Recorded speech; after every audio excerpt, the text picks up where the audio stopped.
Hi everyone, welcome to Sridhar CC Karimnagar.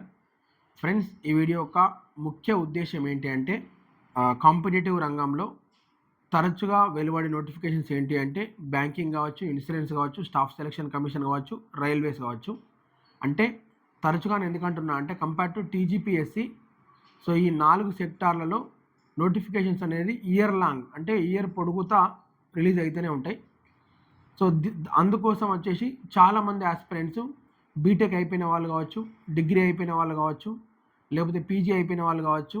ఈ విధంగా so వాళ్ళు ఏదో ఒక కోర్సు మీద degree or BTech or PG చేసినాక సో దానిలో నైపుణ్యలేమి వల్ల లేకపోతే అందులో ఆపర్చునిటీస్ లేకపోవడం వల్ల మళ్ళీ ఇటు సైడ్ రావడం జరుగుతూ ఉంది. ఎందుకు అంటే సో ఇట్లా ఫ్రీక్వెంట్గా నోటిఫికేషన్స్ ఉంటాయని కాబట్టి బ్యాంకింగ్ కావచ్చు, ఇన్సూరెన్స్ కావచ్చు, స్టాఫ్ సెలక్షన్ కమిషన్ కావచ్చు, రైల్వేస్ రావడం జరుగుతుంది.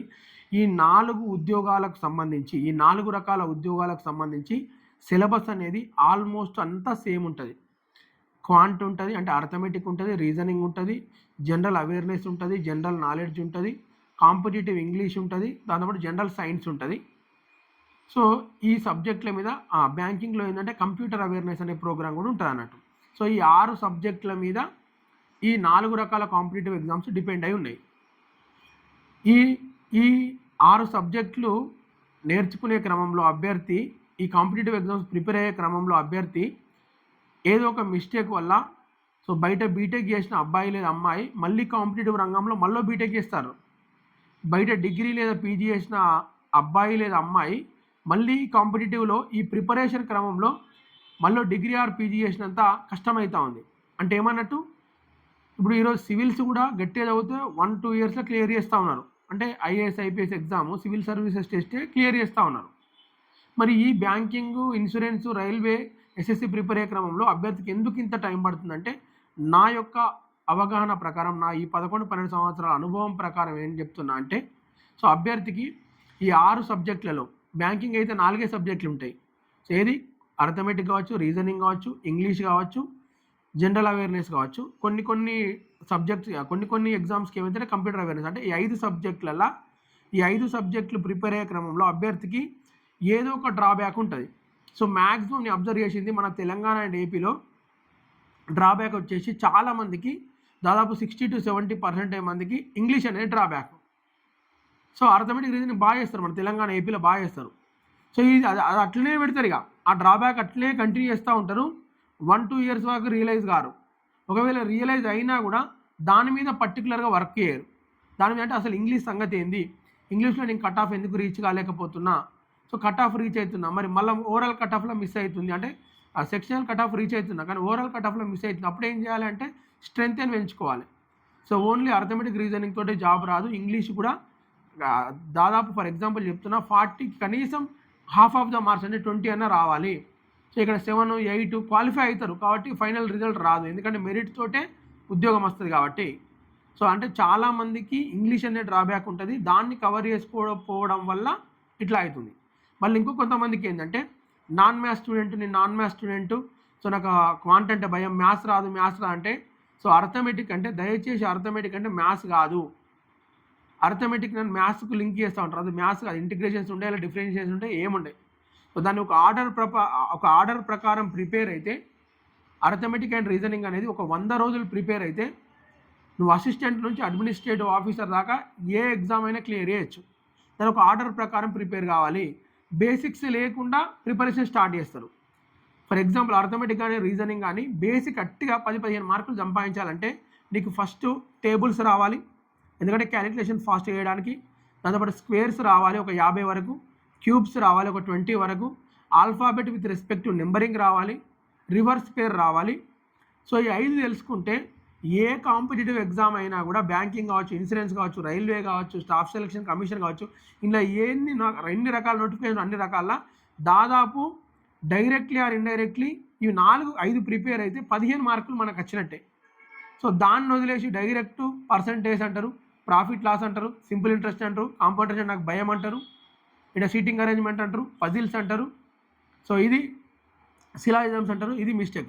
ఎప్పుడు కానీ ఒక బిల్డింగ్కు బేస్మెంట్ అండ్ పిల్లర్స్ ఎంత ఇంపార్టెంటో ఈ కాంపిటేటివ్ రంగంలో బేసిక్స్ అనేవి అంత ఇంపార్టెంట్.